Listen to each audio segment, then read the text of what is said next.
How did your relationship change in 2020? How did it change? I kind of feel like this felt like our first year of marriage because we we have not spent this much time together in a whole entire relationship. And so I kind of feel like, for me, it felt like we were on our honeymoon type feel where we just got married and we were learning so much more about each other. But then we ended up, just really understanding one another and settling into each other a lot better than we probably even have for the past, how many years have we been married? 3 years? 4 years? We've nearly been married 5 years. Nearly 5 years, but it feels like 1 year. I think it really made us, it really helped us understand each other better. It helped us get into a rhythm together, which I don't feel like we ever really had a rhythm together. And so I think it's actually changed I can't think of any ways that it's changed in a negative way. I really think that it's improved our relationship through figuring a lot of stuff out, but it's definitely got to a point now where I'm like, oh wow, that whole year was definitely a good jump or a good step up for us. Yeah, I'd have to say one of my favorite things was it was the first year where we started doing a lot of physical activity together because we always go on travel together or something like that. But it was the first year we started actually working out and exercising together. Yeah. So we used to go on hikes up Griffiths Park and then Runyon and then we'd go on walks. We did. And just so many opportunities to be in nature together because we weren't going to the gym. And then we were doing in-home workouts together with a virtual workout. Yeah. And we'd put our playlist on with that song that you were talking about the other day. Don't Rush. That's the song of 2020 for me. And I just think that we were forced to just spend so much time together, but we actually found ways to do things we enjoyed together. I think we actually realized that we were spending time together in the wrong ways before. I feel like that's what it made us realize, that we thought going shopping together or going to watch a movie together was and sitting and watching a movie together were the ways that we would be spending time together. And then we realized that actually we just really enjoy doing, whether it's normal things like working out, but it feels so much more fun for us than sitting there and doing something that I don't know how to explain it, but yeah, something that where we're not talking or we're not interacting, and the focus is somewhere else. Whereas this, it's you're completely focused on the activity, completely focused on the other person. And it was just so much more fun to do that stuff together, even if it is just working out and or going for a walk or whatever it is. But it felt so much more interactive and so much more fun. Yeah. And for everyone who's listening and watching, this was the year that Radhi and I have spent the most actual time together since we've been married. Yeah. And since we were dating, because I'm always traveling. She's back at home in London sometimes. She's traveling. And for us to be in this space together, we had to focus on learning about each other even more. So it was a big change for us. Yeah.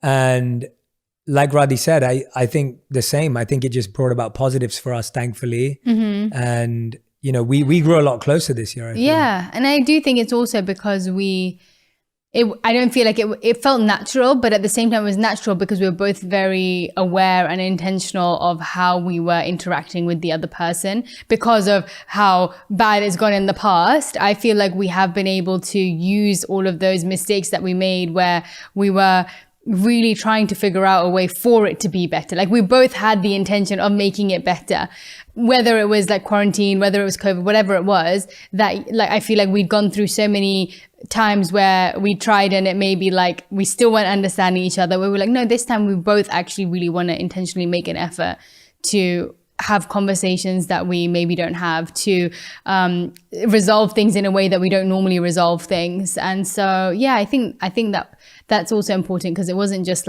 oh, this was nice. It just happened this way. I feel like it was definitely something we thought about and tried as well. I'll do a question for you. Go on.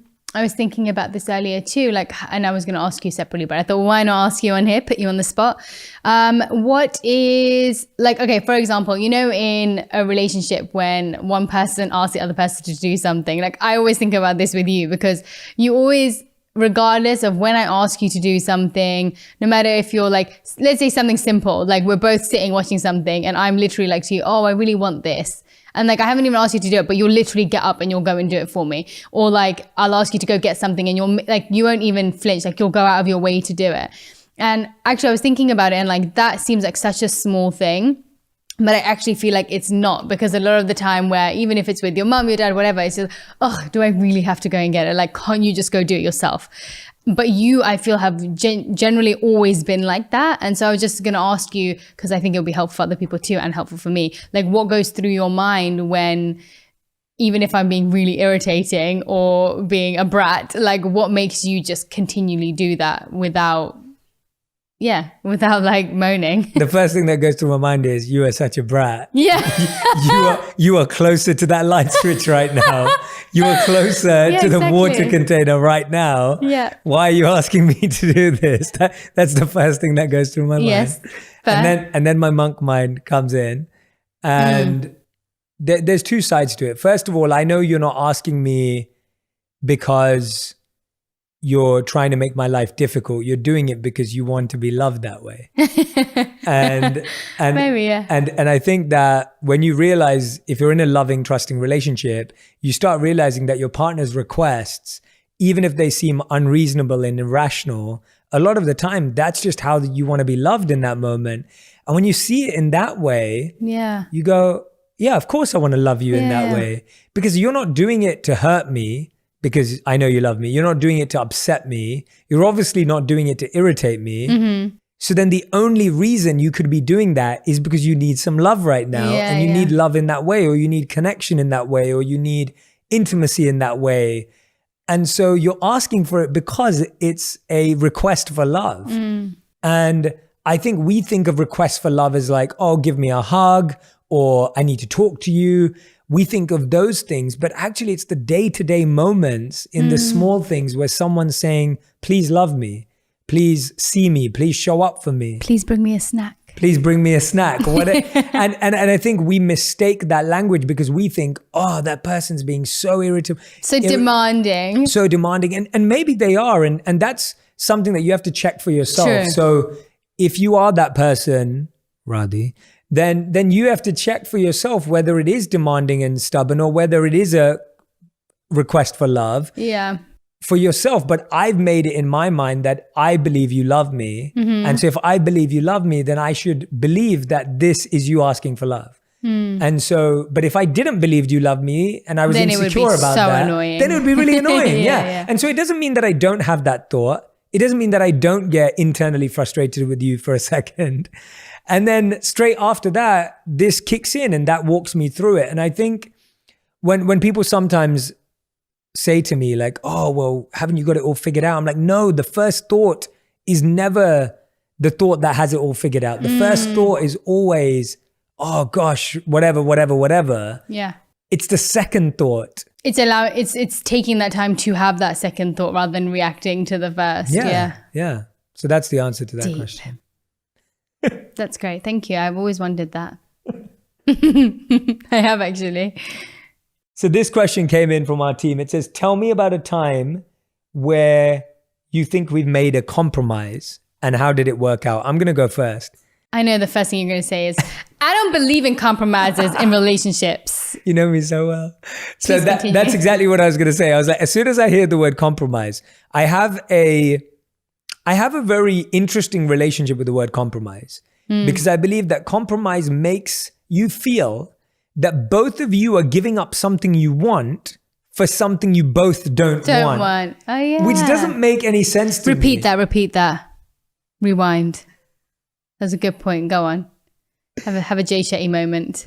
So I have a really interesting relationship with the word compromise because I don't understand what compromise means is that you're both giving up something you both want for something both of you don't want. That's what a compromise is. So it feels like one person is getting what they want and the other person is not getting what they want. That's what a compromise is. Whereas what I have tried to live by in our relationship is I want you to get what you want and I want to get what I want. Now, if that doesn't mesh all the time or if that doesn't connect all the time, then the only thing that's being compromised is this false view that we should always feel the same way about everything. And I think that just makes that actually makes space for resentment. It makes space for bitterness. It's almost like, think about this, everyone who's listening and watching, think about this for a moment.